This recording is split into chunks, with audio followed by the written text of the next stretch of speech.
Hey guys, I went and saw Avengers Endgame today for the second time. I've been meaning to make this video for you. I mean, it's a spoiler talk, but it's also a recap. I've got a lot of notes written down. Obviously, it's a 3-hour movie. Let's get into what I thought of the film. You've seen the spoiler-free review. So the film opens up with Hawkeye in a nice touching scene which sets up his family being taken by the snap. It was terrifying to watch, and at parts, this is one of those parts where this film felt like a horror movie. We open to Tony and Nebula in space, who is soon to be rescued by Captain Marvel, and it kind of leads us to think that Tony might die in that moment.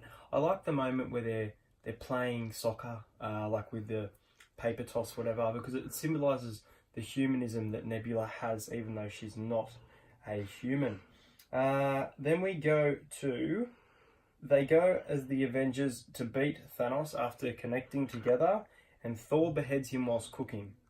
From this moment, I thought to myself, what the fuck is going to happen next? I really just didn't know how the film would play out. And what it did was it was a time jump as well as time travel. We skip 5 years, and Tony and Pepper have a wonderful life, married with children, and the child, Morgan Stark, who was a standout character in this film. Tony cannot stop thinking about Peter, and he wants to bring those he lost back. So he's the genius that he is. He works out the key to time travel. Now, at this point, you've seen in my spoiler-free review that the alarm went off. Luckily, we got to finish the film then and there, otherwise I would have been very pissed off. Now, the Avengers travel back in time. They first meet Scott Lang, and there's a scene where it felt like a horror movie, as I will keep describing, because it does at parts, and it's a scary concept. But Scott Lang as Ant-Man was really cool. I enjoyed him, his time travel scene.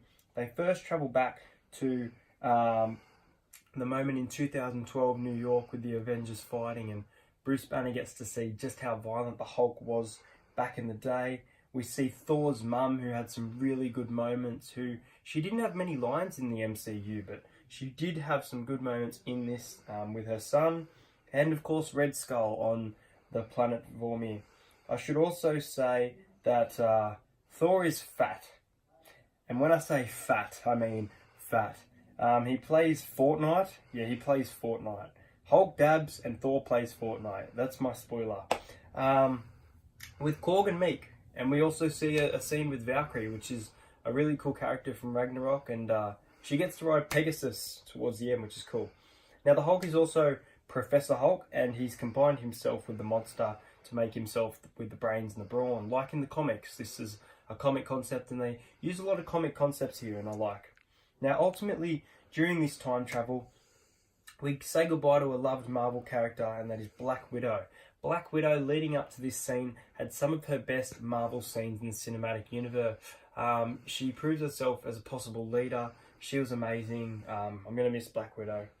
Now, Thor removed the hammer from Asgard, which could change the events of the MCU timeline, but I don't want to go there. I don't want to get complicated. Loki also escapes the New York battle, which indicates that in another timeline, or in this timeline, he could possibly be alive, but I just wouldn't put my money on it. There's an awesome scene from the Winter Soldier where Captain America says to the S.H.I.E.L.D. agents, "Hail Hydra." God, this moment was amazing. This was straight out of the comics, a fairly recent, I think 3 years ago, maybe 2015, in where Captain America was revealed to be Hydra all along. It was a bit silly, but anyway, no, that was awesome, and it was cool to see Frank Grillo back as Crossbones. Thanos comes into the picture as the Thanos that was keeping Nebula hostage during Guardians of the Galaxy 2, I think. It may have been the first one, but I'm pretty sure it was Guardians of the Galaxy 2. Gamora also has a role in this film, but I wouldn't say that it's as big as her role in the first film, Infinity War. The final battle. Let's just say this is 45 minutes of a movie unlike anything I've ever seen. Seeing everyone we love return from the snap was so goddamn amazing. And of course, the moment we've all been waiting for, that tease we had at the end of Age of Ultron, Avengers Assemble. God, that line was good. Except, would we ever have imagined it to have been Captain America holding Mjolnir? I don't know if I've said that right. It's very hard to pronounce. I screamed, and the cinema screamed with me during this. I think, without a doubt, this is one of my favourite scenes in the MCU. It's easily one of the best, and I hope you guys enjoyed it as much as I did. There's an awesome scene where there's a female team up where Pepper Potts suits up as her comic alter ego, Rescue. You've got Gamora. Scarlet Witch was awesome towards the end. She was an absolute badass. I can't wait to see more of her. I think her and Vision are getting her own spin-off show, so that'll be very interesting. Vision doesn't come back to life. And then comes the sacrifice of a lifetime. Tony tells Thanos after Thanos says the line, "I am inevitable." Everyone has their catchphrase. Cap says, "I can do this all day." Tony is, "I am Iron Man." And a battered, broken Tony sacrifices himself to save the universe from Thanos. And boy, did this scene hurt me. Did I cry? Yes. Was Iron Man my favourite character in the MC universe?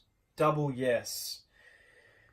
It hurt, man. It hurt seeing this happen. But the funeral scene was so bloody touching. So many characters brought together that Tony had saved and affected.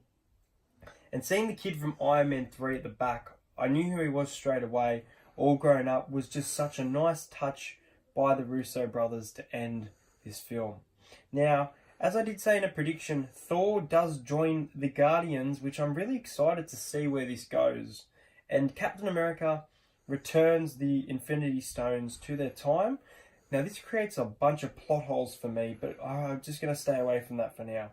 He also decides he's going to stay in the past with Peggy, and he returns to where he left all those years ago after living a life that Tony informed him of he'd love. He also gives Sam the shield, which I have mixed feelings about. In the comics, it's Bucky. Bucky is his best friend.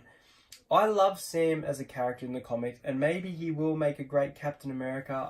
I'm really iffy on it, and I wouldn't say it was a letdown, but I was shocked. And that's it. That is it. They end up dancing in the final scene. Iron Man has passed, his funeral, Black Widow. That is it. 22 films later, the MCU is now complete. What an amazing film. This film really did what it set out to do. It was the culmination of so many stories brought together to bring a nice ending. And in my opinion, it was perfect in every way. After watching it twice, I love it even more. I just want to add that I think Marvel snuck a massive Easter egg right under our noses, and that is Namor. Now, if you don't know who Namor is, he's basically Aquaman in the Marvel Cinematic Universe. There's a scene where Okioi, I think that's her name, from Black Panther, says to, like, they're talking about with Scarlet Witch, not Professor Hulk, it's Banner back at the time, and War Machine, as well as Rocket Raccoon, and they're saying there was an earthquake off the African coast and it created something, and they don't want to go and see what it is. Now, I think that could be Namor. That's a massive, massive tease. There was also Howard the Duck in this film. There is so much in 3 hours, I just can't explain it all, but that Avengers Assemble moment, Cap being worthy of the hammer, all these characters coming back together, and the scene, the final 45 minutes fight scene, the music, this movie's going to win awards. I hope you guys enjoyed this video. Let me know what you guys thought of Avengers Endgame. I think that's the last time I'll see it until it comes out on DVD, but I'll definitely be buying it. I just can't believe we're at the end of the Marvel Cinematic Universe. Yes, there'll be more films, as you saw in my Spider-Man Far From Home trailer reaction. Hope you guys enjoyed this. Let me know what your favourite moment is in the film, and if you haven't seen it, you shouldn't have watched this because you spoiled it for yourself, and now you know what happened. Thanks for watching, guys.